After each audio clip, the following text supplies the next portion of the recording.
Assalamualaikum warahmatullahi wabarakatuh. Bagaimana kabarnya adik-adik? Saya harap kalian semua dalam keadaan sehat walafiat ya. Ya tentu saja bersama saya Salwa Salsabila Mudian dalam program Smart School Generasi Smart Berkarakter Cerdas Ki.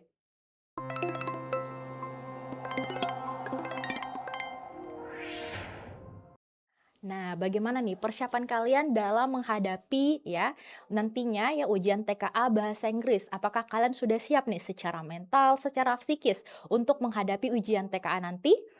Nah, tentu saja untuk menghadapi ujian TK nanti kalian harus menyiapkan pondasinya dulu nih. Kalian harus menyiapkan basicnya dulu, mempelajari hal-hal yang dasar dulu ya, supaya kalian nih bisa untuk mengerjakan soal-soal TKA nanti.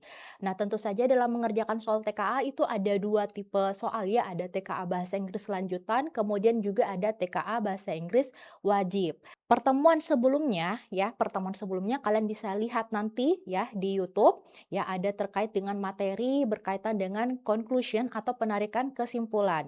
Nah, pada hari ini ya kita akan mempelajari terkait dengan ya beberapa bentuk soal-soal yang berkaitan dengan penarikan kesimpulan. Jadi di materi sebelumnya ya kalian bisa lihat di YouTube nanti ada terkait dengan materi conclusion. Kemudian hari ini kita hanya cukup untuk mempelajari ya bersama-sama terkait dengan bentuk-bentuk soal ataupun pertanyaan yang berkaitan dengan conclusion atau penarikan kesimpulan. Nah, kita review dulu ya sedikit materinya terkait dengan conclusion atau kesimpulan. Teman-teman bisa lihat ya, kita review saja ya sedikit materi terkait dengan conclusion. Jadi conclusion itu apa? Jadi conclusion itu adalah suatu kesimpulan ya, suatu kesimpulan ataupun penilaian akhir yang diperoleh setelah pembaca menganalisis dan menghubungkan berbagai informasi yang terdapat dalam sebuah teks. Kesimpulan tidak selalu dinyatakan secara langsung oleh penulis, tetapi dapat dipahami melalui fakta, data, peristiwa, ataupun alasan ataupun bukti yang disajikan dalam bacaan. Oleh karena itu, untuk menemukan conclusion, pembaca harus ya mampu memahami isi teks secara menyeluruh dan menggunakan penalaran yang logis berdasarkan informasi yang tersedia. Jadi ya, conclusion itu apa? Jadi conclusion itu bukan hanya sekedar penarikan kesimpulan ya, teman-teman semua, tetapi di mana di sini teman-teman harus bisa ya dapat menganalisis ataupun menghubungkan antar satu informasi ataupun informasi lainnya. Hubungan antar sebab akibatnya informasinya ya. Kemudian kalian menganalisis atau menarik kesimpulan dari berbagai informasi tersebut. Dan tentu saja di mana kesimpulan tersebut atau di mana ketika kalian menarik kesimpulannya itu berdasarkan fakta, data, ataupun peristiwa, ataupun pernyataan-pernyataan yang secara konkret ya ada di dalam narasi teks tersebut. Nah, itu terkait dengan conclusion ya. Nah, di materi sebelumnya kita sudah membahas terkait dengan bentuk-bentuk ya, bentuk-bentuk pertanyaan dari conclusion itu seperti apa. Ada pertanyaan langsung, ada reasonable questions, ada writer's questions, dan ada 7 bentuk lainnya lagi. Nah, kemudian juga terkait dengan kata kunci ya, kita review dulu materinya ya, kemudian juga ada kata kunci dari conclusion. Kata kunci, soal-soal yang berkaitan dengan conclusion itu apa? Ketika kalian menemukan kata conclude, kemudian kalian menemukan kata infer, kemudian inference atau implies, suggest that atau probably, nah sudah pasti itu berhubungan dengan atau penarikan kesimpulan ya atau conclusion. Nah, oke. Jadi that's it clear ya, kita review sedikit materinya. Oke, kita lanjut lagi. Let's practice. Nah, pada hari ini tentu saja ya untuk menyiapkan nih senjata kalian nih untuk mengerjakan soal-soal TKA Bahasa Inggris lanjutan, kita harus let's practice ya. Kita harus latihan-latihan soalnya dulu. Nah, kita lihat. Nah, ini ada, wah panjang sekali ya. Ada narasi teks yang cukup panjang, kita lihat ada 1, 2, 3, 4, 5, 6. Nah, terdiri dari 6 paragrafnya. Nah, ketika kalian mengerjakan soal conclusion, ya jangan membaca 1 atau 2 kalimat saja. Kalian harus membaca secara keseluruhan ya, secara menyeluruh. isi bacaan ya dalam teks tersebut sehingga kalian mampu menarik kesimpulan dengan tepat. Oke, does it clear? Clear ya, maka dari itu dari 6 paragraf ini kita harus mengulik satu persatu isi dari paragraf tersebut itu apa sehingga kalian mampu menarik kesimpulan yang logis berdasarkan fakta maupun bukti-bukti yang ada dan pernyataan yang secara konkret ada ya di dalam teks, bukan berdasarkan atas opini ataupun asumsi. Oke, does it clear? Clear ya? Oke, kita lanjut dulu ke bentuk soalnya. Pertanyaan pertama. Ya, kita bisa lihat pertanyaan pertama ya. Kita analisis dulu pertanyaan pertama. What are the implications of the text? Nah, ada kata implications. Nah, ketika kalian menemukan kata kunci yang berkaitan dengan implications, ya, ada kata implications, berarti ini adalah kalian harus menarik kesimpulannya itu apa. Jadi tadi salah satu kata kunci, ya, kata kunci dari bentuk soal conclusion itu apa? Ada kata conclude, ya, kita review lagi ya, kita review terus nih. Conclude, kemudian ada kata conclusion, kemudian ada apa lagi? Kemudian ada kata infer, kemudian imply, ya. Nah, ketika kalian menemukan kata-kata seperti ini, maka sudah pasti yang ditanyakan adalah penarikan kesimpulan. Nah, kita lihat di pertanyaan pertama itu termasuk dengan kompleks multiple choice. Nah, apa itu kompleks multiple choice? Di mana kalian bisa menemukan antara dua jawaban ya, dua ataupun tiga jawaban dalam narasi teksnya. Jadi karena ini bentuk pertanyaan kompleks multiple choice, berarti bisa jadi ada dua jawaban di dalam soal ini terkait dengan penarikan kesimpulannya. Nah, untuk mengerjakan soal penarikan kesimpulan ya, kita ya tolong ya hindari jawaban yang bersifat terlalu umum ataupun terlalu spesifik ya. Tentu saja kalian harus menemukan atau mencari jawaban yang sangat menggambarkan atau mencerminkan narasi teksnya. Oke, kita lihat pertanyaan pertama itu termasuk dengan jenis pertanyaan yang berkaitan dengan kompleks multiple choice, yaitu di mana terdapat ada dua nanti jawaban yang benar. Oke, kita lihat. Pertanyaannya adalah what are the implications of the text? Jadi apa implications-nya ya dari teks tersebut? Oke, pilihan alfa mengatakan seperti ini. It raises the awareness and understanding of climate change. Jadi itu untuk meningkatkan, ini artinya raises itu adalah meningkatkan. Oke, bagi yang tidak tahu artinya ya tolong ya dicatat di buku catatannya, kemudian kalian hafalkan ya. Nah, tentu saja dengan kalian mencatat kemudian kalian taruh kalian tulis di bukunya itu tentu saja bisa membantu daya ingat kalian ya ketika menemukan seperti kata-kata tersebut di dalam ujian nanti. Kemudian awareness itu apa artinya? Ada yang tahu? Artinya adalah kesadaran. Oke. Jadi it raises the awareness and understanding ya, dan pemahaman atau memahami ya. Pemahaman juga bisa ya of climate change. Kemudian berikutnya pilihan Bravo, it encourage. Apa artinya encourage? Encourage itu artinya adalah mendorong. To solve ya, menghadapi.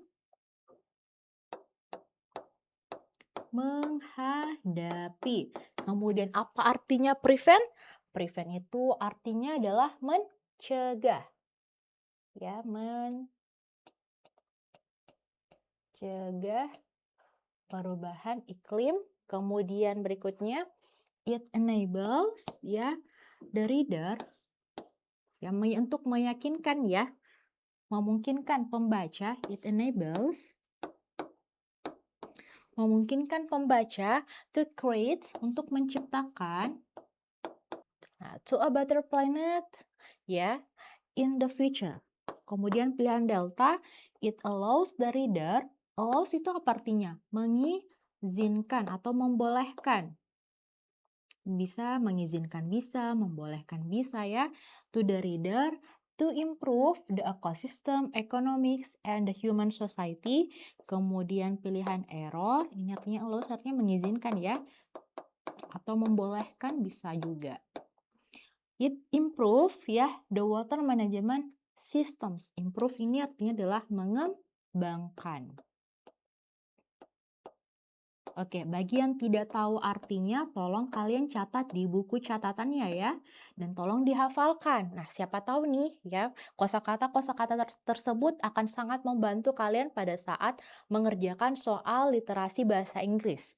Nah, oke kita lihat dulu pilihan alfa mengatakan seperti ini. It raises the awareness and understanding of climate change. Jadi itu ya, hal tersebut untuk meningkatkan kesadaran dan pemahaman terkait dengan climate change, perubahan iklim. Oke, kita lihat pilihan Bravo. Oke, pilihan A sudah, pilihan Bravo. It encourage action to solve and prevent climate change. Jadi, hal ini untuk mendorong aksi yang nyata untuk menghadapi dan mencegah perubahan iklim. Oke, kita lihat lagi pilihan Charlie.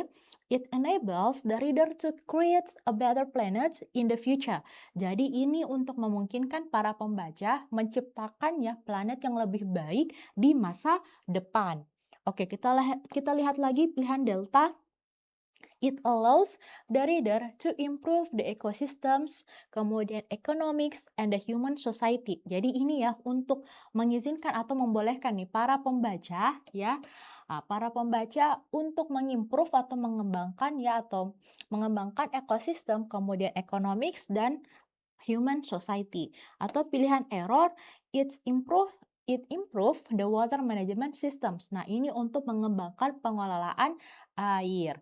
Nah, kira-kira apa nih jawaban yang paling tepat ya? Ya, jadi tolong nih untuk catatan-catatan ada kosakata yang kalian tidak tahu, silahkan kalian tulis di buku catatannya. Oke, that's it clear ya. Sekarang yang harus kita lakukan adalah kembali ke narasi teksnya. Jadi kita lihat dulu per paragrafnya ya. Jadi kita baca dulu paragrafnya satu per satu. Oke, kita lihat dulu di paragraf pertama. Nah, kira-kira di paragraf pertama ini membahas tentang apa ya? Nah, kita bisa lihat ya climate change ya. Climate change is one of the most pressing issue facing all our planet today ya. Jadi climate change ini, perubahan iklim ini ya. Climate change itu artinya adalah perubahan iklim. Oke, jadi ini change ini artinya adalah perubahan. Climate ini artinya adalah iklim. Climate change itu artinya adalah perubahan iklim. Is one of the most pressing issue. Jadi ini adalah hal yang paling. Oke, apa artinya pressing? Pressing itu artinya adalah mendesak. Jadi, ketika kalian menemukan kata pressing, berarti itu artinya adalah mendesak, bukan pressure ya. Kalau pressure itu artinya tekanan. Nah, sedangkan di sini adalah pressing artinya adalah mendesak. Issue facing our planet today. Jadi, climate change itu adalah salah satu hal yang paling atau sangat mendesak ya, yang harus dihadapi, yang harus dihadapi planet kita hari ini. Oke, kita lihat lagi di paragraf berikutnya. Bukan paragraf ya, di kalimat berikutnya. It is a long-term shift in a global or regional climate patterns largely attributed to human activities. Nah, artinya seperti ini. Nah, ini merupakan hal yang jangka panjang. Long term itu artinya adalah jangka panjang. Baik secara global maupun secara regional ya. Climate patterns largely attributed di mana hal tersebut disebabkan oleh siapa? Disebabkan oleh aktivitas manusia. Jadi human itu artinya adalah manusia. Ya, disebabkan oleh manusia. Jadi climate change is one of the most pressing issue facing our planet today. Jadi climate change ini adalah salah satu ya, perubahan iklim merupakan hal yang paling mendesak yang harus dihadapi planet kita, di mana hal tersebut merupakan hal yang jangka panjang baik secara global maupun secara regional, yang mana hal tersebut disebabkan oleh aktivitas manusia. Particularly, ya khususnya, oke, terutama terutama terkait dengan apa artinya burning. Burning itu artinya adalah pembakaran. Jadi ketika kalian menemukan kata burning, berarti itu artinya adalah pembakaran. Pembakaran apa yang dimaksud? Of fossil fuels. Apa artinya fossil fuels? Fuels, pembakaran bahan bakar. Fuels ini artinya adalah bahan bakar. Oke, fosil ini fosil ya. Jadi kalau digabung fossil fuels jadi bahan bakar fosil. Oke, bahan bakar fosil which release greenhouse gases. Nah, di mana mempengaruhi emisi ya, emisi gas ini, emisi greenhouse gases into the atmosphere. These gases, gas tersebut trap heat, jadi merangkap. Jadi trap ini adalah merangkap ya, atau menangkap panas ya, menangkap panasnya. Kemudian and cause the earth's at temperature to rise, dan hal itu ya menyebabkan suhu di muka bumi menjadi naik atau meningkat, ya, to rise, jadi meningkat. While some debate the extent of human impact. Nah, sementara itu nih beberapa orang nih ya memperdebatkan secara luas ya, memperdebatkan bahwa dampak dari human impact ini adalah the overwhelming scientific consensus points presents danger. Jadi para ilmuwan itu mengatakan bahwa hal ini tuh sudah sangat berbahaya ya. Nah, kita lihat ya di paragraf pertama ya pada intinya mengatakan seperti ini, bahwa climate change itu adalah hal yang paling sangat mendesak ya, isu yang paling sangat mendesak di muka bumi kita ini. Nah, karena hal tersebut tidak hanya terjadi dalam jangka panjang secara global tetapi juga secara regional, di mana hal tersebut diakibatkan atau disebabkan oleh human activities atau dari kegiatan atau aktivitas manusia, khususnya dalam pembakaran bahan bakar fosil ya, ataupun which gases into the atmosphere, di mana gas-gas tersebut ya ditangkap kemudian and cause the earth's temperature to rise, dan menyebabkan suhu temperatur di bumi menjadi meningkat. Nah, sehingga para saintifik atau para ilmuwan mengatakan bahwa climate change itu sudah danger ya, sudah berbahaya dampaknya. Nah, clear ya, paragraf pertama seperti itu. Kita lanjut lagi di paragraf kedua. Paragraf kedua mengatakan seperti ini. Therefore, it is imperative that we take immediate actions to mitigate the effects of climate change and adapt to its consequences. Oke. Kita bisa lihat ya, therefore, oleh sebab itu, it is imperative. Nah, ini tuh sangat penting ya. Imperatif itu artinya adalah sangat penting. Ya, sangat penting ya. It is imperative that we take immediate, ya, di mana kita tuh harus take action dengan segera, mengambil tindakan dengan segera ya, to mitigate. Apa artinya mitigate? Mitigate itu artinya bisa mitigasi ataupun bisa juga untuk mengurangi. Jadi mitigate di sini artinya adalah mengurangi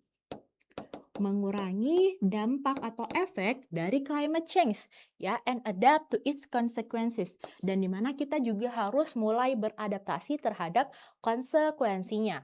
Jadi kalimat pertama mengatakan seperti ini di paragraf kedua, oleh sebab itu karena hal tersebut sangat penting maka kita harus mengambil action. Immediate itu artinya segera ya, ini artinya segera.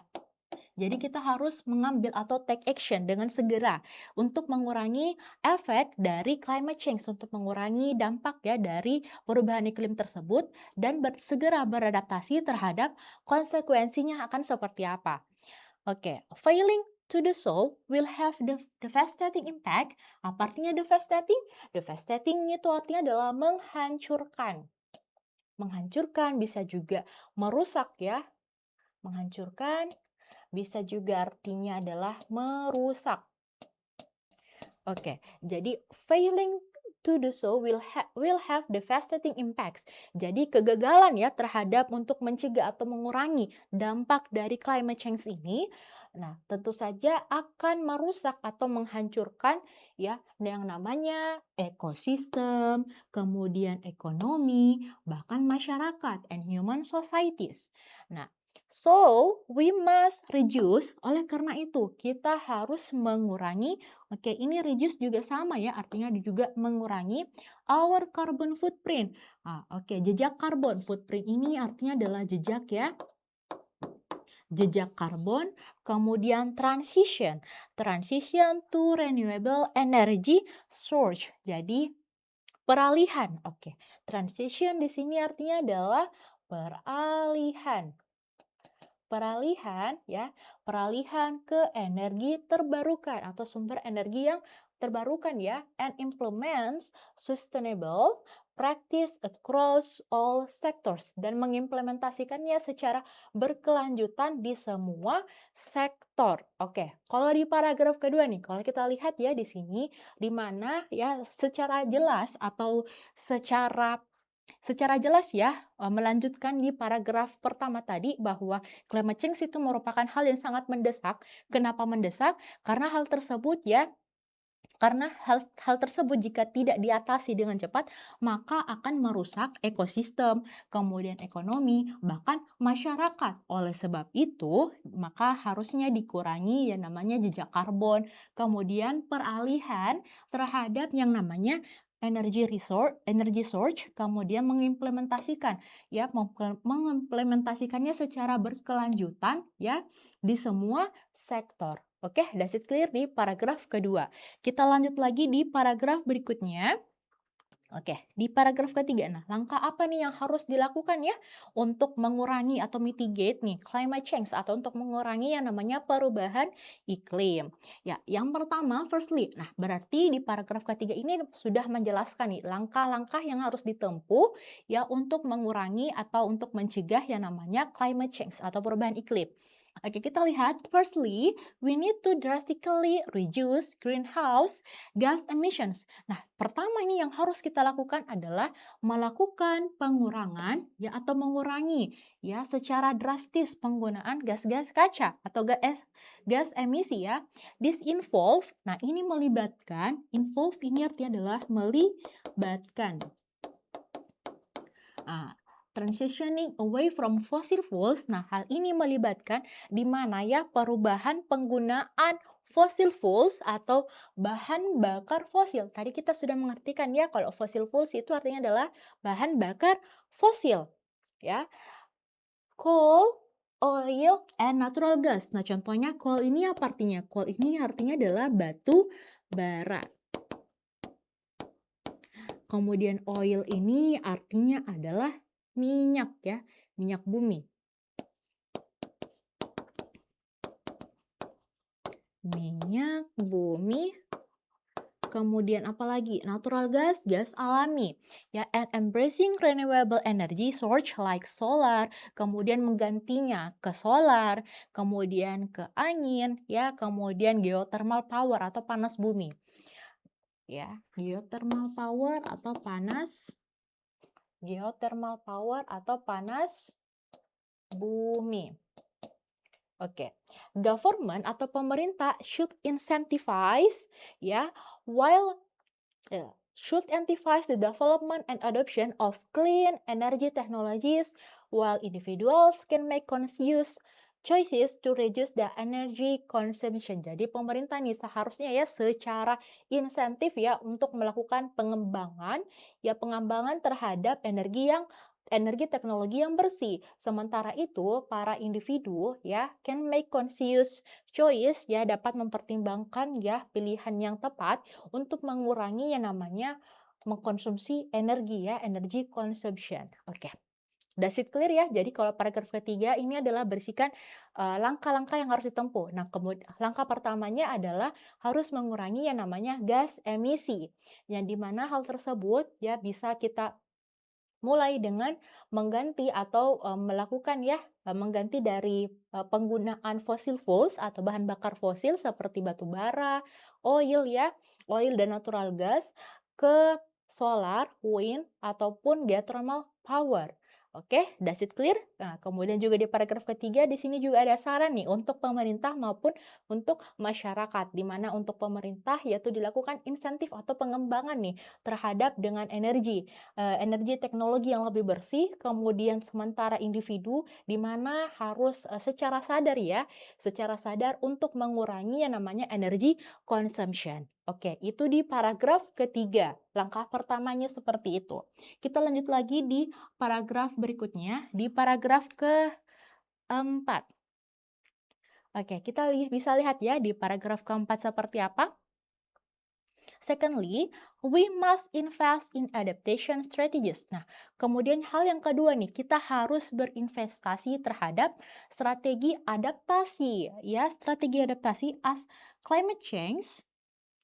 ya, as climate change is already impacting vulnerable communities. Nah, ternyata climate change ini tuh sudah mempengaruhi ya untuk komunitas tertentu. Nah, we need to develop. Nah, kita harus mengembangkan ya and implement measures to protect ourselves from its effect. Oleh sebab itu, kita nih harus ya menjaga diri kita dari dampak climate change itu tersendiri. Nah, hal ini berhubungan dengan building resilience infrastructure. Nah, hal ini termasuk dengan building itu artinya adalah membangun ya. Building itu artinya adalah membangun. Building ya, this includes building, hal ini untuk membangun resilient infrastructure, untuk membangun yang terkait dengan infrastruktur yang tangguh, yang kuat. Ya, improving water management system. Nah, kemudian mengembangkan yang namanya pengelolaan air yang lebih baik. Kemudian and developing drought resistant crops, dan mengembangkan tanaman yang tahan terhadap kekeringan. Oke, jadi kalau di paragraf keempat ini ya di mana kita harus berinvestasi terhadap yang namanya strategi adaptations yang meliputi itu adalah salah satunya adalah membangun resilience infrastructure atau pembangunan yang tangguh yang kuat, kemudian improving water management, pengelolaan air yang lebih baik, kemudian dengan pengembangan juga tanaman yang tahan terhadap kekeringan. Jadi drought ini artinya adalah kekeringan ya. Drought ini artinya kekeringan. Oke, does it clear untuk paragraf keempat? Kita lanjut lagi di paragraf berikutnya. Oke, di paragraf berikutnya, di paragraf kelima kita bisa lihat, oke tadi ada langkah pertama, kemudian langkah kedua, kemudian kita lagi melihat di langkah ketiganya. Ya, langkah ketiga yaitu thirdly ya adalah melakukan education. Ya, langkah ketiga adalah melakukan education and awareness. Ya, awareness are crucial. Jadi, langkah yang ketiga adalah melakukan pengedukasian dan kesadaran yang sangat penting.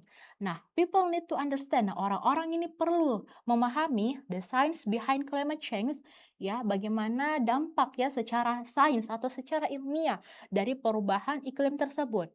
And the urgency of the situation, dan betapa gawatnya situasi ini. By raising awareness, dengan meningkatkan kesadaran, we can empower individuals to make informed decisions and advocate for change.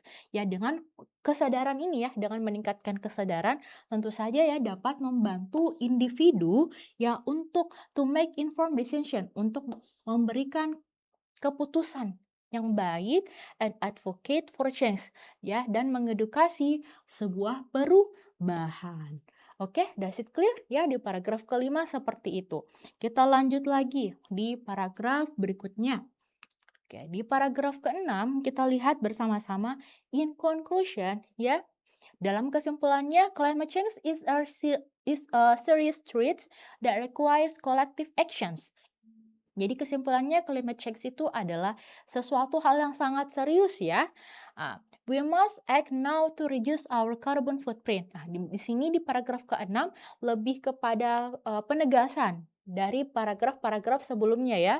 Jadi di mana hal apa yang harus dilakukan, ya di mana kita harus mengurangi yang namanya footprint ya, carbon footprint atau jejak karbon, kemudian adapt to the changing climate, jadi beradaptasi terhadap perubahan iklim, kemudian mengedukasi ya, educate ourselves, mengedukasi diri kita dan yang lainnya terkait dengan betapa pentingnya eh, be- terkait dengan betapa pentingnya berkelanjutannya sustainability, the futures of our planet depends on it. Karena hal tersebut ya sangat bergantung terhadap planet kita ke depannya nantinya. Oke, does it clear di paragraf 1, 2 sampai ke 6 ini? Oke, kita kembali ke pertanyaannya, questions one. Jadi pertanyaan pertama ini adalah berkaitan dengan complex multiple choice. Jadi bisa jadi ada dua jawaban yang benar ya. Jadi ada sekitar dua jawaban yang benar. Oke, kita lihat what are the implications to the text. Nah, pilihan alpha, it raises the awareness and understanding of climate change. Atau pilihan Bravo, it encourage actions to solve and prevent climate change. Atau pilihan Charlie, it enables to the reader to create a better planet in the future. Atau pilihan Delta, it allows the reader to improve the ecosystem, economy, and the human society. Atau pilihan error, it improve the water management system. Nah, kalau kalian nih, kira-kira apa jawaban yang paling tepat? Alpha, Bravo, Charlie, Delta, atau error? Nah, oke. Jadi kalau kita lihat ya dengan saksama tadi, nah kita ke pilihan error dulu. It improve the water management system. Apakah hanya membahas terkait dengan pengembangan terhadap pengelolaan air? Tentu saja tidak ya. Maka jawaban error itu bukan jawabannya. Oke, berarti jawaban error itu bukan jawabannya. Oke, kita lihat lagi bagian delta. It allows the readers to improve the ecosystem, kemudian ekonomi, dan human society. Dan ini untuk membolehkan ya, atau mengizinkan para pembaca untuk mengembangkan ekosistem, ekonomi, dan human society, dan masyarakat. Oke, ini juga tidak menggambarkan ya secara keseluruhan kesimpulan dari isi teks tersebut, maka pilihan delta juga bukan. Kita lihat pilihan Charlie, it enables itu memungkinkan untuk para pembaca ya, memungkinkan untuk para pembaca menciptakan planet yang lebih baik lagi di masa depan. Oke, nah ini tidak secara ini bukan jawaban juga yang paling tepat ya. Ini hanya untuk memungkinkan. Nah, pilihan Charlie juga bukan. Kita lihat pilihan Bravo. It encourage action to solve and prevent climate change. Nah, ini jawaban yang benar. Pilihan Bravo benar jawabannya. Kenapa? Karena kita bisa lihat tadi di paragrafnya ya, di paragraf-paragraf sebelumnya itu ada langkah-langkah yang harus ditempuh ya untuk menghadapi atau mengatasi dan mencegah yang namanya perubahan iklim. Nah, kemudian juga kenapa pilihan alfa juga benar? Karena itu dijelaskan secara berulang kali ya, bahwa perlunya ada peningkatan kesadaran baik individu maupun government atau pemerintahan dalam memahami atau pemahaman terhadap yang namanya climate change atau perubahan iklim. Oke, does it clear ya? Oke, jadi begitu ya teman-teman ketika kalian mengerjakan soal literasi ya bahasa Inggris yang berkaitan dengan conclusion di mana kalian tidak bisa membaca hanya satu sampai 2 kalimat saja. Kalian harus membaca keseluruhan isi teks atau paragrafnya. Nah, dengan hal tersebut kalian bisa nih untuk mengerjakan ya atau menarik kesimpulan yang logis. Oke, ya sekian dari saya. Semoga ya pemahaman teman-teman ini terkait dengan materi conclusion dapat membantu kalian ketika mengerjakan soal-soal yang terkait dengan penarikan kesimpulan. Yaitu jadi yang pertama adalah kalian harus mencari jawaban yang logis, kemudian harus berisikan fakta, kemudian data ataupun pernyataan nih yang secara jelas atau yang secara konkret dijelaskan di dalam narasi teksnya. Kemudian hindari nih jawaban-jawaban yang bersifat umum ataupun yang terlalu spesifik ya, karena hal tersebut tentu saja tidak menggambarkan isi narasi teksnya secara menyeluruh. Oke, sekian dari saya. Semoga dapat membantu teman-teman ya dalam mengerjakan soal-soal literasinya nantinya. Dan jika kalian ingin mengetahui lebih lanjut terkait dengan materi conclusion, kalian bisa melihat di video sebelumnya. Oke, sekian dari saya. Wassalamualaikum warahmatullahi wabarakatuh.